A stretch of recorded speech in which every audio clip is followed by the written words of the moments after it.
இப்படி பிரம்மதேவர்கிட்ட இருந்து வாங்கின வரத்தையெல்லாம் தாரகன் தவறான வழியில உபயோகிக்க தொடங்கிட்டான்.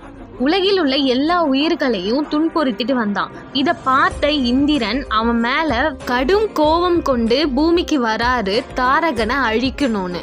இதை தெரிஞ்சுக்கிட்ட தாரகன் கடலுக்குள்ள போய் ஒளிஞ்சிடுறாரு. இப்போ இந்திரன் அக்னி பகவானை கூப்பிட்டு தண்ணி எல்லாத்தையும் வத்தும்படி செய்ய சொல்றாரு. அதுக்கு அக்னி பகவான் இது என்னால முடியாது, உலக மக்கள்லாம் தண்ணி இல்லைன்னா கஷ்டப்படுவாங்க, நான் பண்ண மாட்டேன் பாவம்னு சொல்லிட்டு போயிடுறாரு. இரண்டாவதா இந்திரன் வாயு பகவானை கூப்பிட்டு வறண்ட காத்தால இந்த தண்ணிய வத்த செய்யுமாறு கேட்கிறாரு. அதற்கு வாயு பகவானும் அக்னி பகவான் சொன்னதையே சொல்லி இதை என்னால பண்ண முடியாது அப்படின்னு சொல்லிடுறாங்க. இதை கேட்ட இந்திரன், நான் கூட உலக மக்களோட நலத்துக்கு தான் சொல்றேன், ஆனா நீங்க கேட்க மாட்டீங்க, என் பேச்சை கேட்காததுனால நீங்க மனிதனாதான் பிறப்பெடுப்பீங்கன்னு சபிக்கிறாரு.